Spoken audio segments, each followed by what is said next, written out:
Hello to everyone just joining us. Welcome. Today we're going to be talking about some financial goal setting for 2024.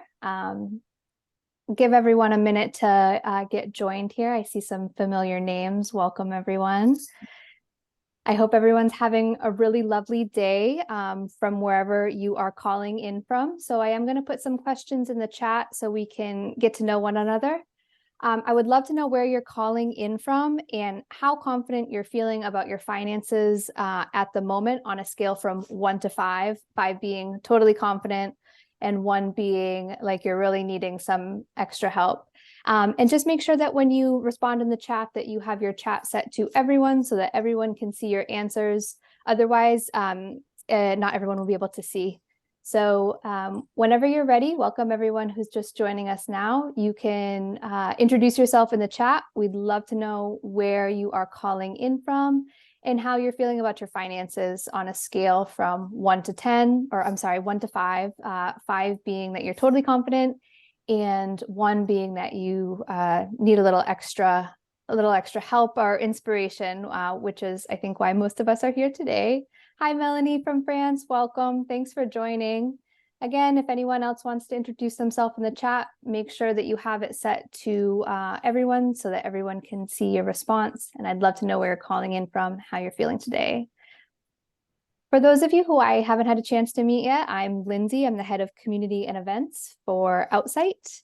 Outsite is a trusted network of co-living and perks and resources for remote workers, location-independent workers, entrepreneurs, and creative folks. Hi, Christina from California. I love California. I'm actually heading out there in just a few days in search of warmer weather. I'm calling in from the northeast of the United States. It's starting to get a little bit cold here, so that's why I'm heading out to California. And I'm here with Gunel, who's going to tell us some really interesting information about financial goal setting for 2024, and I'll let her introduce herself now. Thank you. Thanks, Lindsay. Hi, welcome everyone. My name is Gunel and I'm a financial coach. And I'm so excited about tonight's workshop. It's one of my favorite topics. I'm calling from Amsterdam. It's very cold here too. Yeah, should we start or should we wait for a bit more? Oh, we'll just give it probably 1 or 2 more minutes. There's always a few stragglers coming in at the end, but we do have a really full presentation with a lot of information. So I would like to get to that just shortly. So thanks to everyone who's introduced themselves in the chat. Again, my name is Lindsay. I've worked for Outsite for about 3 years now. And part of my job is hosting wonderful workshops for the Outsite community. If you want to know more about Outsite, you can visit our website. And we're gonna get started now. Just a few housekeeping tips. We do have the chat box open and the Q&A open. I'm sure there's going to be a lot of questions, so you can the Q&A is best because people there can upvote your question and we can see which are the most popular questions, or you can also put it in the chat and I will be monitoring the chat. So again, the Q&A box is open. Anytime you have a question, please put it there and we'll save some time at the end for Q&A. And Gunel, whenever you're ready, we can get started. Cool, great. So let's get started. So again, welcome to Financial Goal Setting Workshop. In this workshop, you'll learn how to set your own financial goals and achieve them. And I hope by the end of this workshop, you'll get some insights and a lot of inspiration to walk away and start getting those goals down on the paper and start getting them in reality for next year, 2024. But before we delve into this workshop and go into more details, I want to introduce myself properly. Who am I? Why am I doing this? So my name is Gunel, as I mentioned, and I'm financial coach and founder of Huga Finance.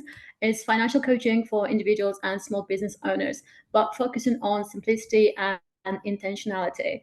My background is in finance. My education is financial management, but I also have 12 years experience in corporate finance in London and Amsterdam. I'm really passionate about everything in finance, as you can tell. I'm also very passionate about financial literacy and financial wellness. And being a big advocate of intentional living, I bring that into personal finance coaching as well. And I really believe that true financial happiness is achieved by simplifying your financial life and also being sustainable in your financial practices. What does it mean in general? It means we can achieve financial freedom and live the life we want by being mindful of our spending, but also knowing where we're going. And in terms of financial goal setting, of course.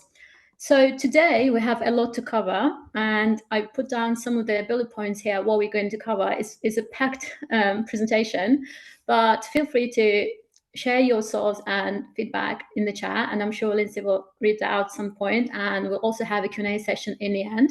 So we'll start today with financial goal setting and why it's important, and we also will talk about how to define or refine your financial goals, and what are the smart financial goals in terms of personal finance. What are the smart framework, and how can you bring it to your own personal finance financial life.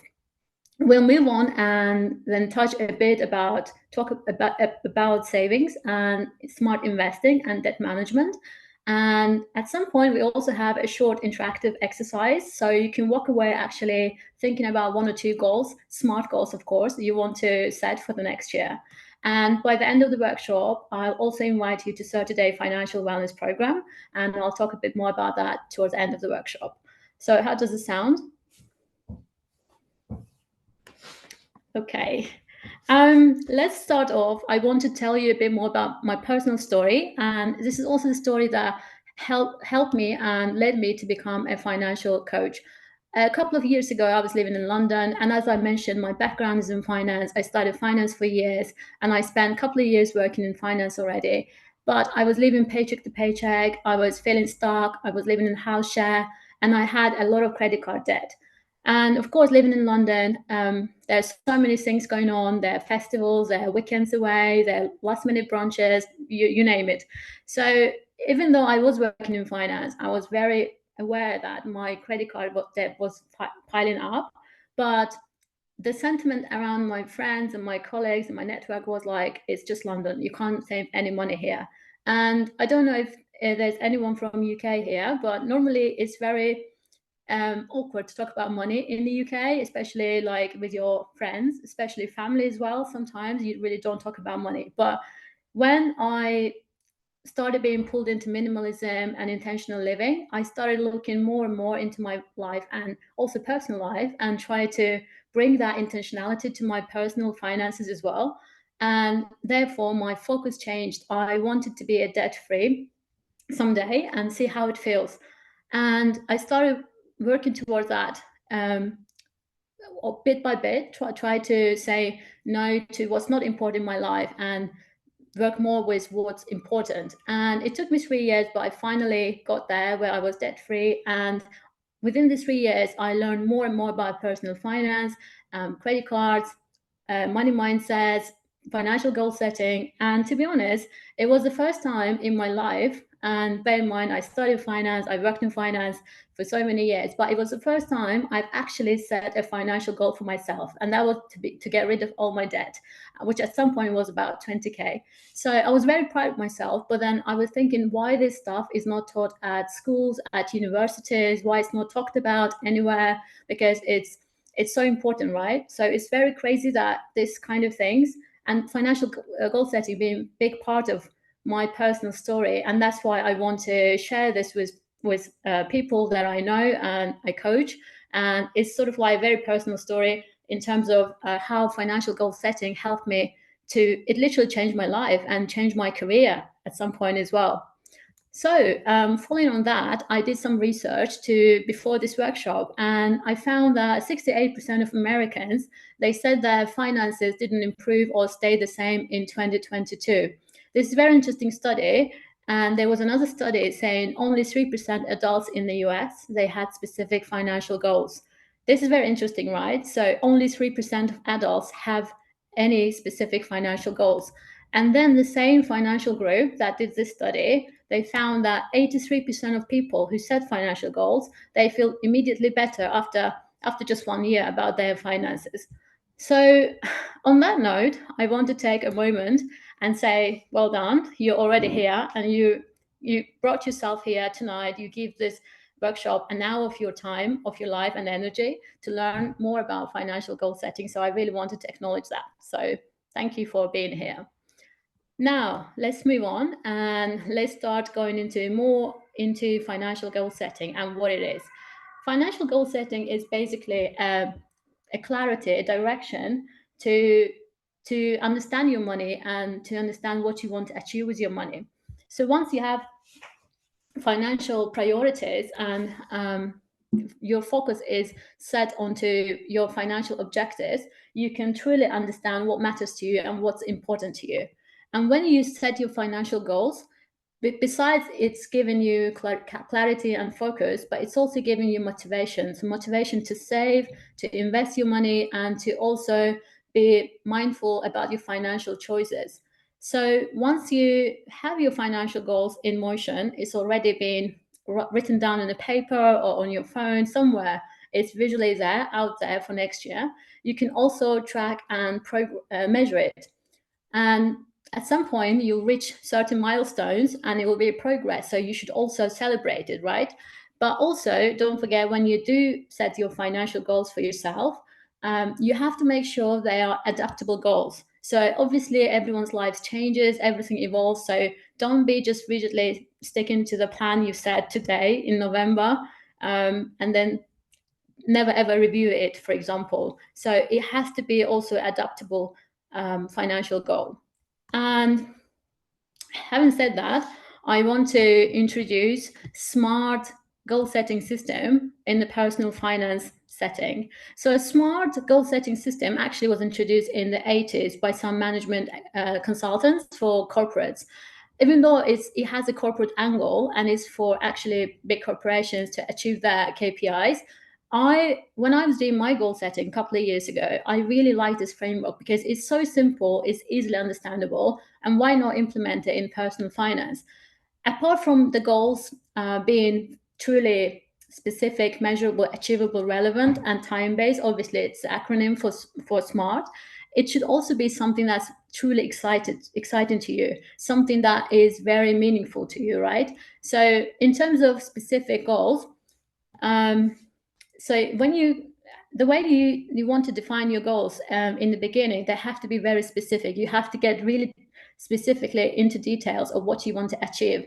And then you also need to think about how do you want to measure it? So what are the progress points in your goal? And then obviously you need to also make it achievable. So they have to be realistic goals. And what by relevant here, we mean normally the goals are very personal because it's personal finance, but they should also be very relevant and meaningful to you.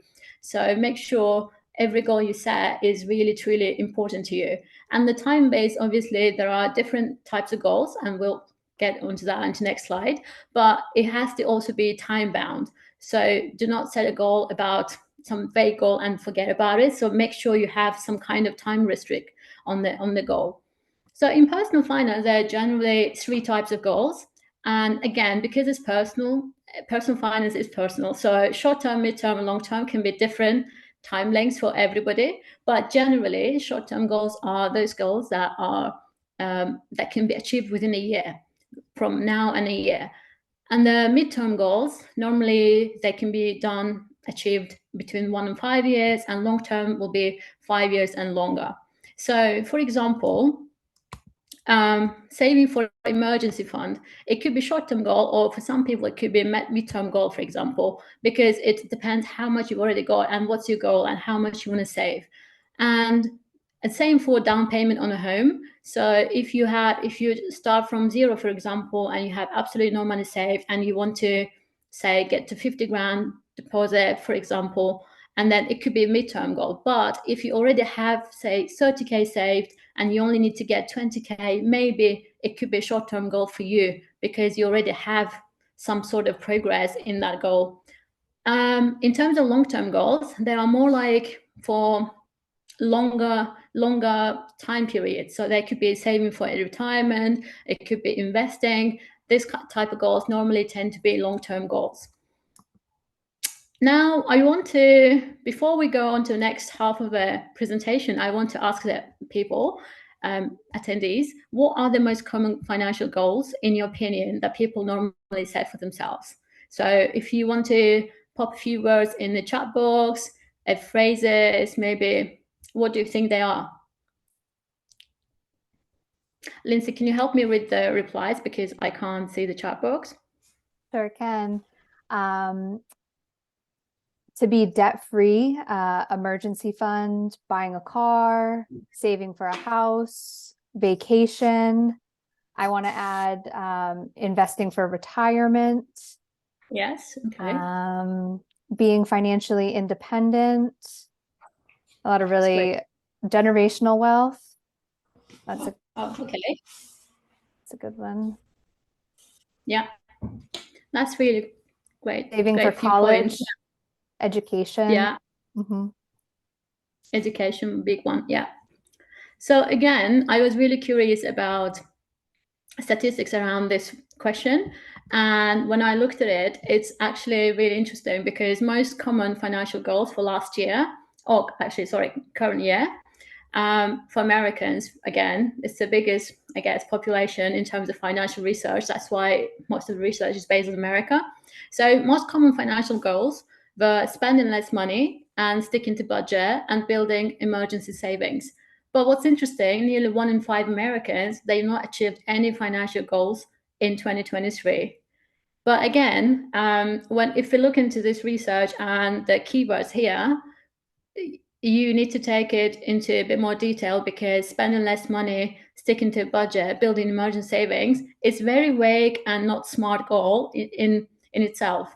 If you're not really setting it by time restrict or by amount, for example. So yeah, the statistics is a bit different, but yeah, most of the people actually guessed it right in terms of majority of people thinking spending less money is major financial goal for the year. And now I want to do a bit of fun, time for having some fun, and I want to have a quick short exercise about a SMART goal. So because we've talked about SMART goals and the different types of goals in terms of time, mid-term, short-term, long-term, I want us to try and come up with 1 or 2 goals for next year, and let's make it a savings goal. So let's say you want to save for something you really, really want, and you need to think about how much, when, and how you're going to get it. And let's take maybe 1 minute or 2 minutes to think about it. And if you want to share your ideas or goals in the chat, again, we can discuss and we see if it's smart or not.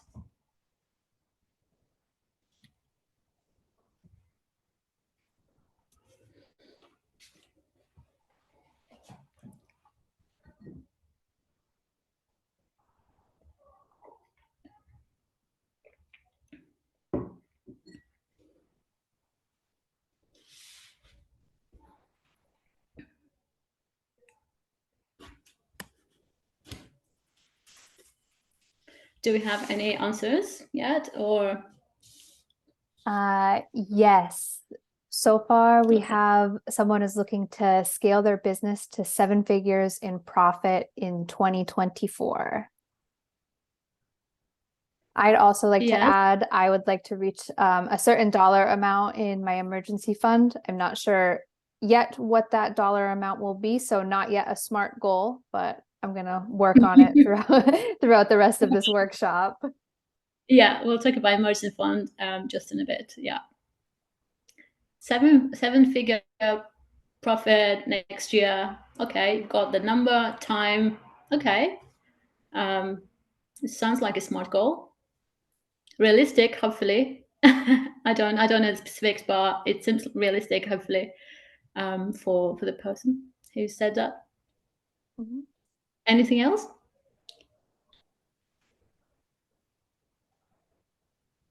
I think maybe folks are hoping to get some clarity by maybe the end of this workshop. So we'll see anyone else wants. Let's come back to it. Yeah. Okay. Yep, we got one more before we move on. Buying an investment property by 2025, primarily saving 20,000 to do so in the next year. Okay, yeah, that sounds like a smart one because it's got the time frame, it's got the amount, the goal, and one of the main things of the smart framework was relevant. So it has to be relevant and meaningful to you, and yeah, it sounds like it's got all those characteristics already. Mhm. Yeah. Okay, let's move on. I want to move on to savings and debt management and smart investing, um, and talk more about these three things as they are the main integral part of financial goal setting. So, in terms of savings, they are it's a big part of the reaching financial goals because creating there are many areas that we can talk about in terms of savings, and there are lots of mechanics there as well, but I want to focus on building an emergency fund, setting savings goals, and automating savings because these are if you get these three things basic things right, and we can also improve on other things going forward. So building emergency fund. Imagine the emergency fund as your financial safety net that's there to catch you when you have unexpected financial surprises come your way, such as medical bills or car repairs or stuff like that. So normally in personal finance, it's advised to have 3 to 6 months of emergency savings in your living expenses.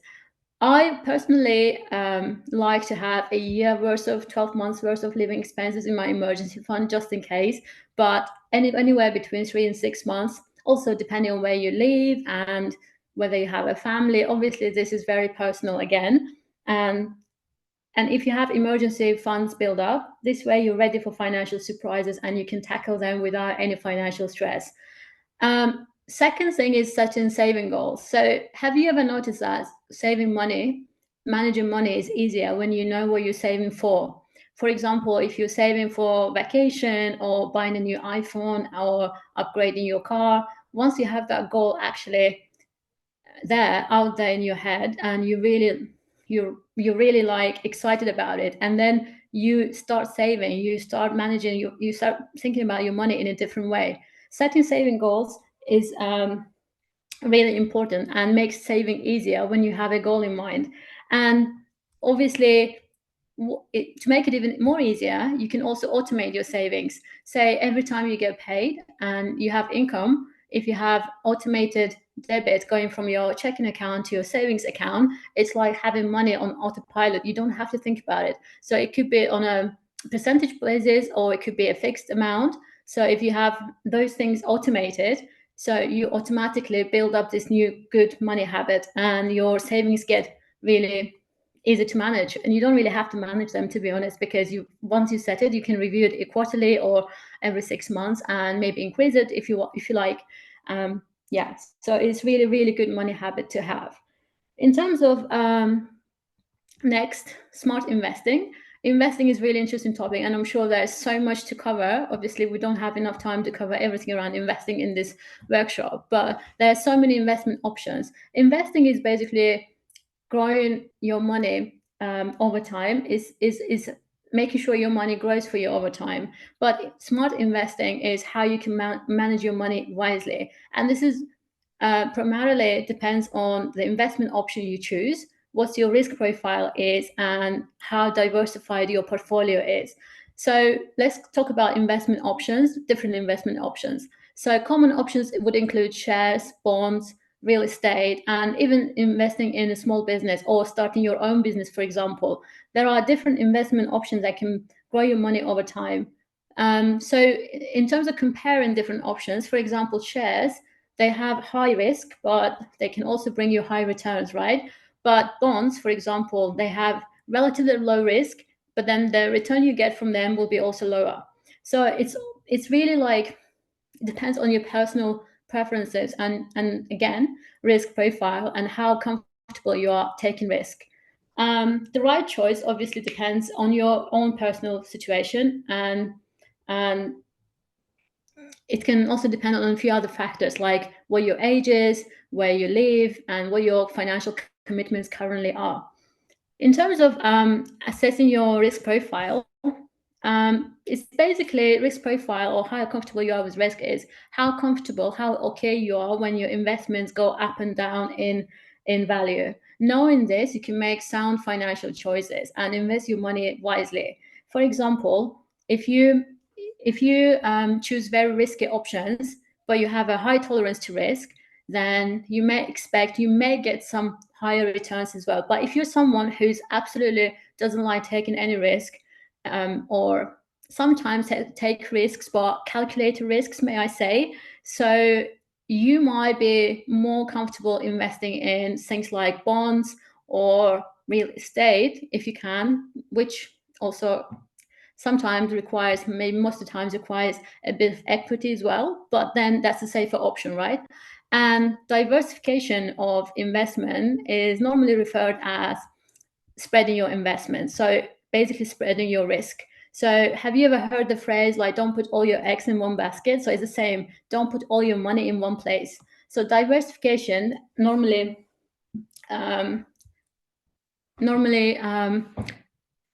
is required when you want to spread all your risk all across all your portfolio, and then make sure you're not losing too much money in one place, or if some of your investments go in value, so you can offset that risk with something else.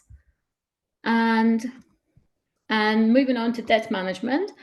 Why debt matters in financial goal setting. Obviously, this is a financial goal setting workshop, and I'm talking a lot about SMART goals, types of goals, and investing and savings. But I wanted to touch on debt as well, because as I shared in my personal story, when you have debt, even a bit of debt, credit card debt or student loan or mortgage, it also can affect your financial goals, or what kind of goals you want to set for next year, or short term or mid-term. So it can hold you back from some important financial decisions, and paying off the debt of your debt can also ease that burden off you. So it can start with a simple plan. You may decide to tackle debt with a high interest rate or a small debt that you have here and there. It doesn't matter, but as long as you acknowledge that, as long as you look into being intentional with the debt you carry, and try to avoid common mistakes such as not even absolutely ignoring it, or getting new debt without clearing the old debt, for example, it can have a big effect on your financial goal setting. And I think we've covered quite a bit in last 15-20 minutes, but there are lots of things we didn't cover around financial goal setting and things that can affect it. For example, intrinsic and extrinsic motivation, financial mindset, tax planning when you're a digital nomad. I'm sure it's a really interesting topic, and you have a lot of questions about that. So also accountability and social facilitation. What that means, for example, is you are more likely to achieve your goals, and that's backed by research, that when you're socially accountable for it. So there was a research where it's saying the cyclist that cycles alone, he can cycle far or quicker, but if they cycle in a race, they would always cycle a bit more faster than the person would normally do on its own.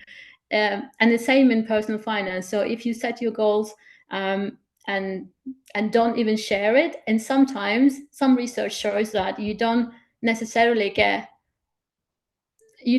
feel that accountable to anyone, obviously, so because you haven't shared it with someone, and that's why maybe it will be unlikely that you reach that goal. So some of the things we didn't cover, but I'm sure you can find some information about that on the internet. And if you want after this workshop, you can email me. I can send you more information about these things. And now it's time for me to invite you to the financial wellness program, because this workshop, this topic is nicely fits into the program, which starts in January 24 next year, in 1 month, obviously. And the program is designed for people who want to get control of your financial lives, take control of their money management, and set financial goals, and also understand their money mindset, what holds them back, what kind of money blocks they have. And also, it's designed to equip you with some of the practical money management skills, such as budgeting, such as tax planning, stuff like that. And by the end of the 4th week, we also able to create and craft your own financial blueprint, own financial plan to help you guys through the next year for the year and the beyond. And I wanted to mention that this program is for one person normally, but if you're a couple, or if you want to do it with a friend, you can also do it. It's only, the time commitment is 4 weeks, and it's featuring 45 minute coaching sessions. And in between the sessions, you'll have plenty of time to apply what you've learned and access to all your money resources as well. So in the end, I wanted to leave you with a quote that I really like. The best time to plant a tree was 20 years ago, and the second best time is now. I really, really love this quote, because when I think about finance and financial life and decision making, I sometimes think about this quote, because it's the best time is now. Start setting your goals, start like doing something, start like getting motivated about it, and that's the best thing that you can do now. And I think we reached the end of the workshop, and thanks for joining the workshop. And if you want to find more information or get in touch with me, you can always go into the website hugofinance.com. And now we can do some Q&A, and I can try and say some of your questions if you have any. I can also help with the Q&A box too. I'm wondering if you have an opinion around which is more important, to start with paying off debt or to start with an emergency fund. I know that that can be a difficult decision for people who are starting their financial journey. I'm wondering what your opinion is. Yeah. My personal opinion is you need to look into, I think it starts with making a list of all your debt, and it depends what kind of debt it is, how much interest you pay on it every month. Apart from math around the debt, how much you pay in interest and how much your monthly payments are, the debt is also something very emotional, and it's very personal, because I personally, I don't like having a debt, because it gives me anxiety. Even though it's a small one, maybe it could be a few £100s or euros, right? But for me personally, it gives me emotional anxiety. So that's why I don't like having it. But some people, they are okay with it, and they know they have the certainty that they will pay off at some point, and they can start building their emergency fund in parallel. So it really depends on how you are feeling about it. It's not just having numbers there and thinking more logically about what's more important right now, but how you're feeling is, I think, equally important, even not if not more important, if you know what I mean. Yes, of course. And then we also have a question about retirement planning. What is your rule of thumb or guideline for retirement planning? Again, there's no one size that fits all here, because I would need to give a specific advice. I would need to know person's age, sort of like a bit more details about their income and what their vision of their retirement is, what kind of retirement they want for themselves. But I can tie it to investments. So say if you start investing, let's assume you're 25, in your late 20s, early 30s, if you even start investing now and let it compound, then you can, with small amounts, with the compounding, you can reach pretty comfortable retirement by the time you retire. Or if you want to retire early, you can have an aggressive investment strategy where you invest aggressively, more than 20% of your income. 20% is sort of like a big number already, because it depends where you live again and all your outgoings and everything. But if you aggressively invest and let it compound, then it can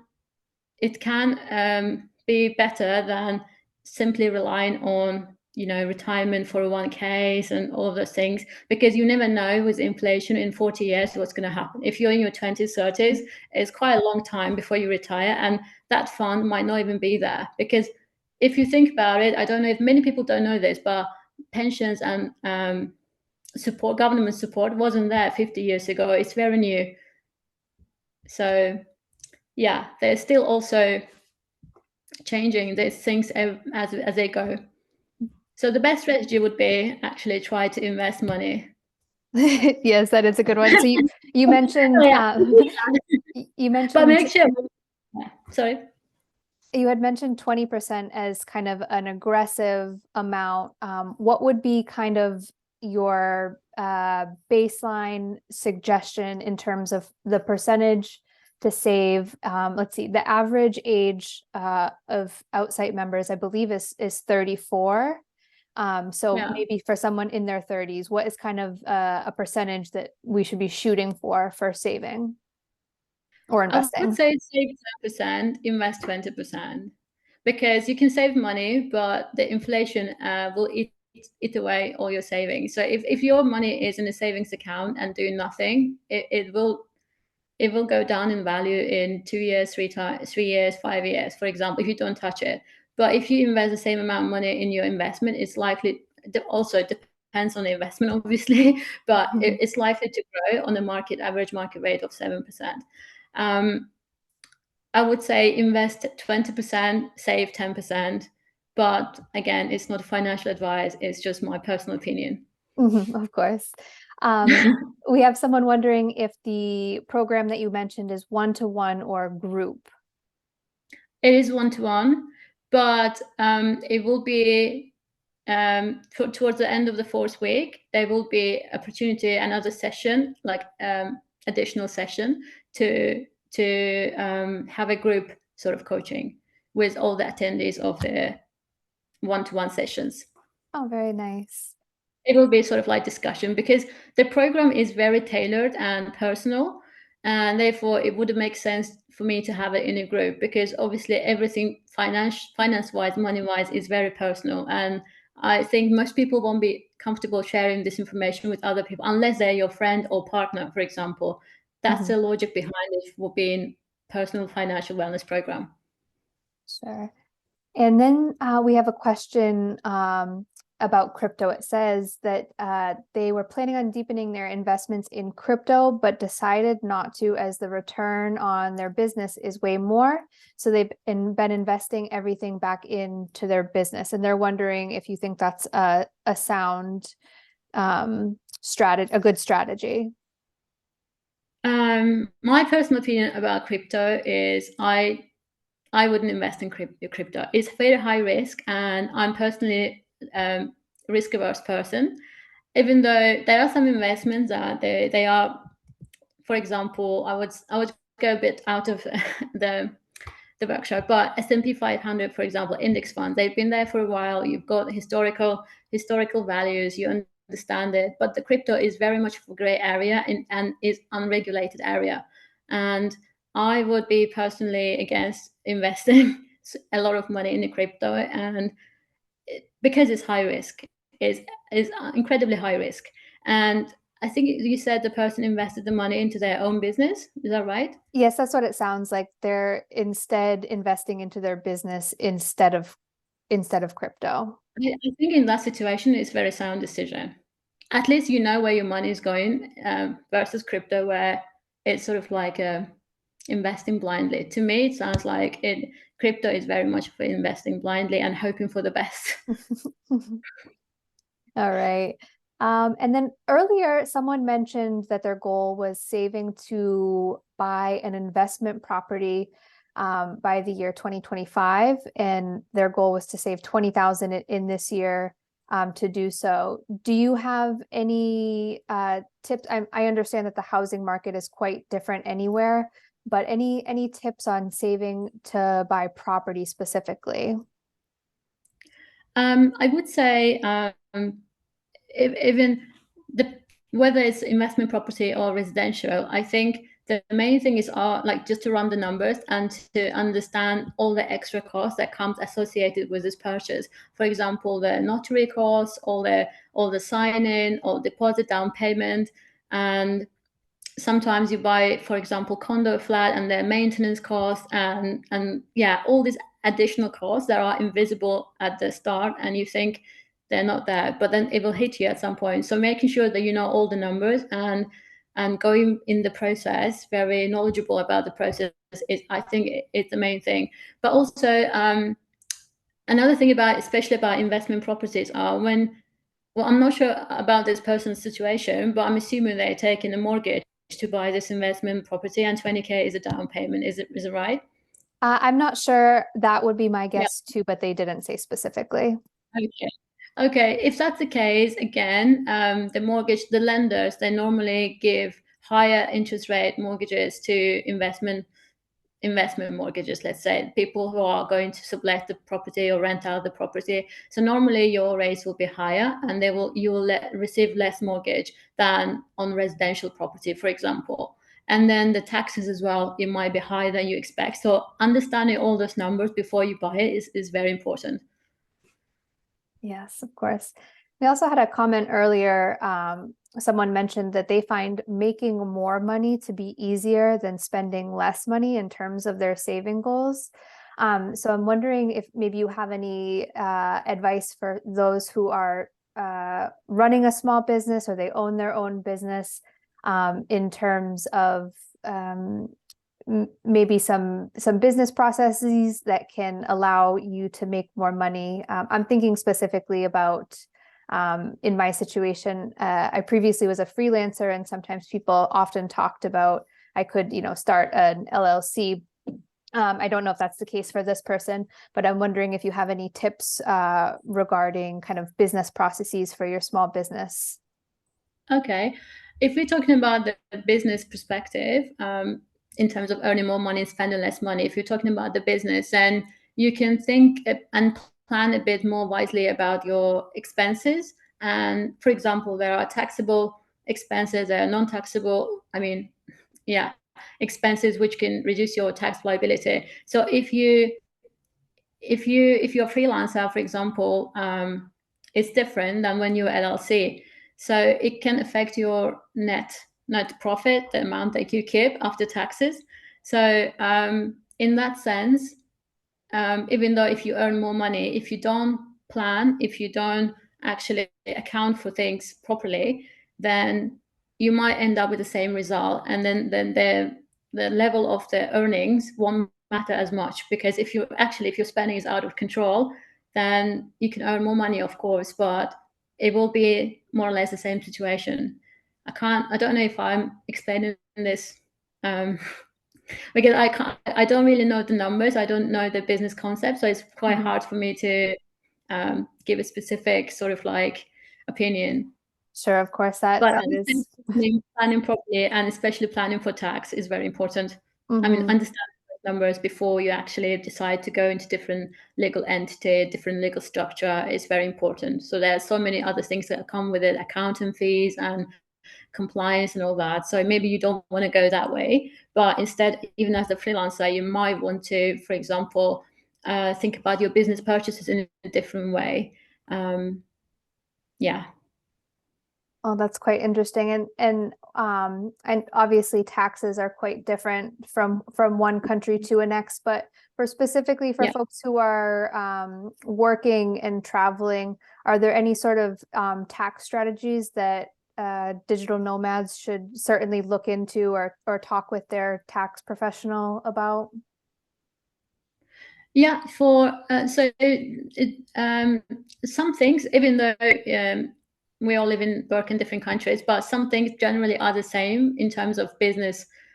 If you run a business or if you're a freelancer, you should still treat yourself, even if you're a freelancer, sorry, you should treat yourself as a business and look at your earnings and spendings as a business. So, for example, if you're a digital nomad and you travel a lot and you stay in various properties and outside locations, for example, and you have this business, the cost associated with running your business, so you might be able to expense some of this, maybe even all of this, it depends. Everything should be business related, but you might be able to claim some of these expenses as a business cost, which again, it will reduce your tax liability. So I think this is one thing, maybe important thing to consider when you're traveling. Make sure or try to make it business related, so at least your expenses won't be firstly to keep it under control, but secondly just review it for the maybe plan. Again, it all comes to planning, so plan it properly so you don't get hit with a higher tax that you've unplanned for. Mhm. All right, let me just check and see if we have any questions in the Q&A. Don't be shy, everyone. If you have a question that you want answered, this is the time to do it. All right. We had some mentions about being financially independent. Not really a question, just a mention in the chat about it. Now, can you maybe give your insight about how you would wrap your head around maybe deciding when it was time that you could live off of your investments or, essentially retire early? How do you know that you're working towards that? Okay.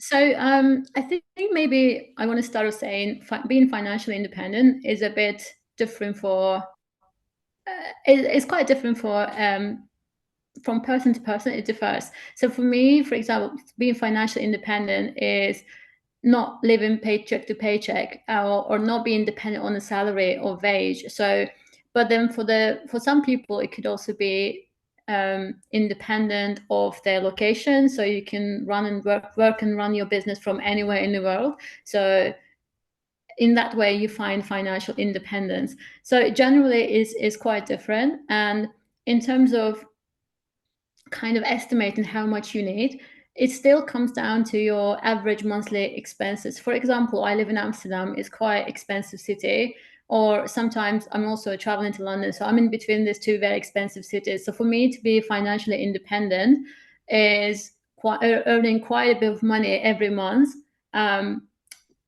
in passive income streams. So if I'm doing if I'm having 2 or 3 passive income streams that bring me the minimum amount of living expenses that I need for the month, then I would regard it as a financial independent for a time. Obviously, these income streams can be reduced or disappear, but for now, I would regard it as being financially independent. So I guess maybe this is sort of like the framework that everyone can think about it.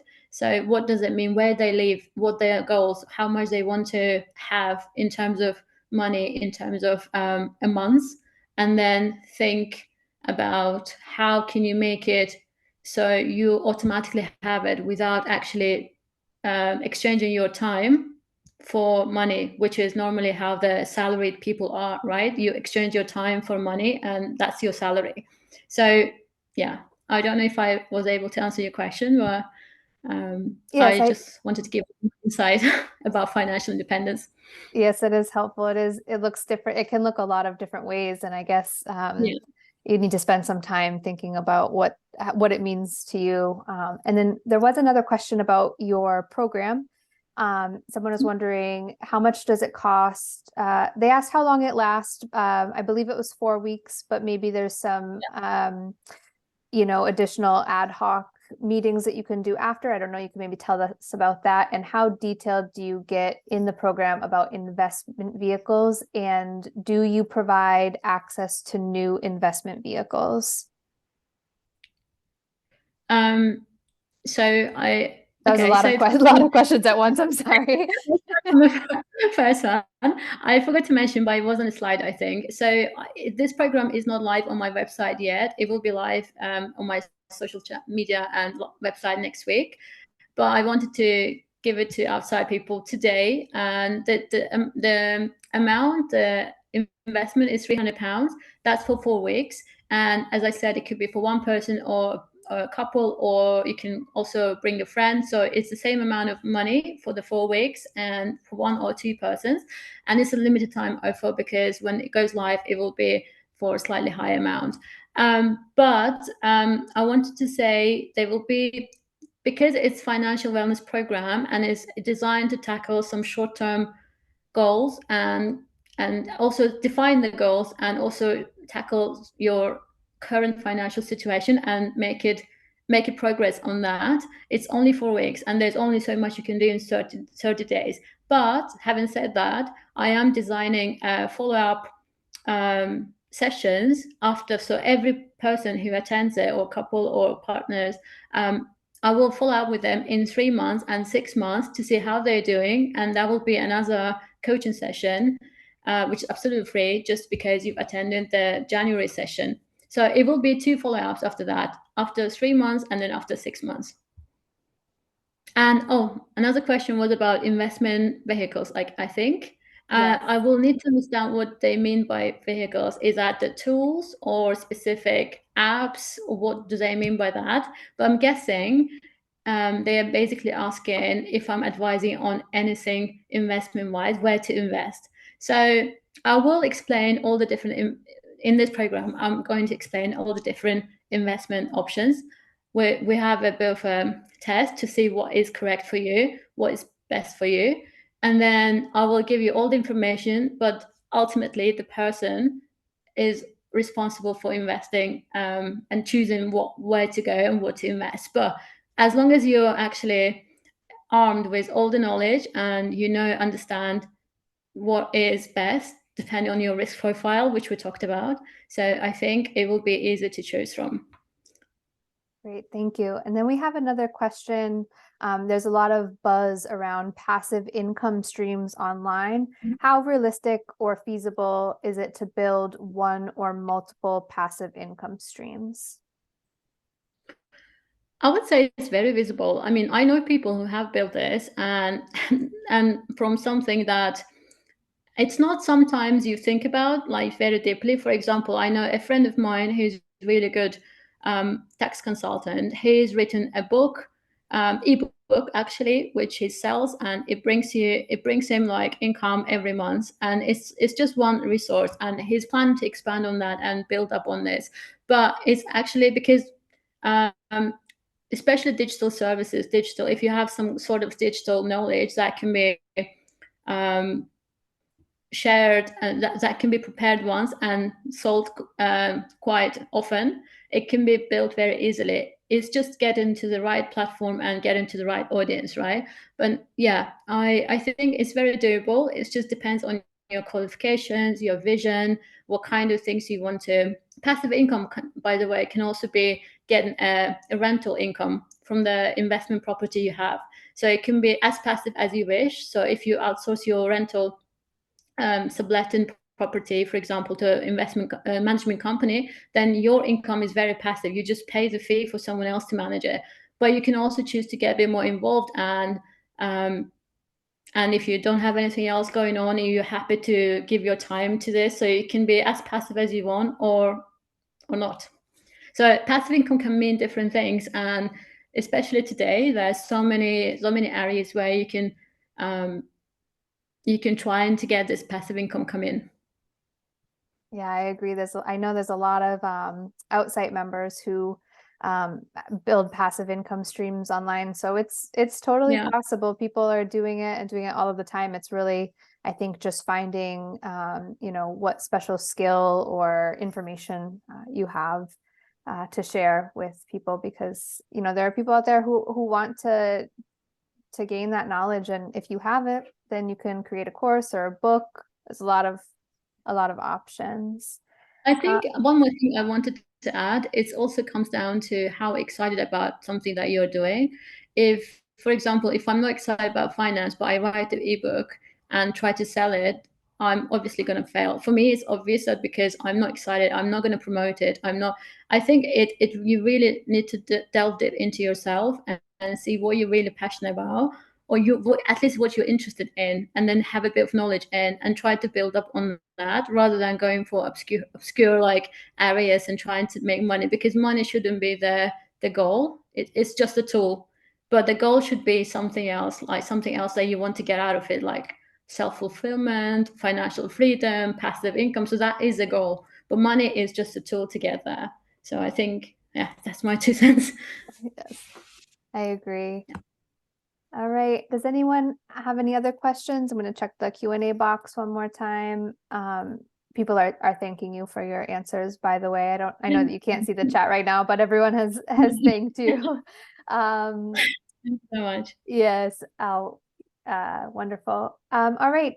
If there aren't any more questions, I'll give any shy folks another minute or two. How and where do we sign up for, I assume, the program? On my website, there's a contact form. You feel free to message me through there. Also, with any questions you have, you might think of after this workshop. Doesn't have to be this program related, but yeah, just get in touch with me through that contact form, and I'll reply to you as soon as I can.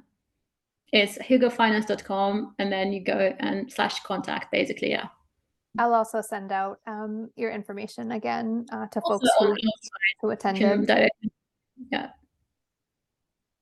All right. Well, I certainly learned a lot, and I hope that everyone else did. I'm getting really excited about setting my my goals for 2024, and I've decided that many of them will focus on finance. So I really appreciate everyone taking the time out of their day to come and think about this and talk about this with us. And Gunel, thank you so much for sharing all this wonderful information with us. And I will make sure that folks are able to connect with you after this. And just as a reminder to everyone, I'm Lindsay from Outsite. I'm the head of community events.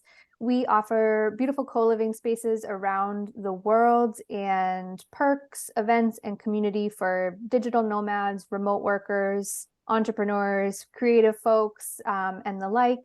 You can search for us online, outsite.co. And I'll stick around for a few minutes in case anyone has any specific questions about Outsite. But other than that, we are all set for today. So thank you, everyone.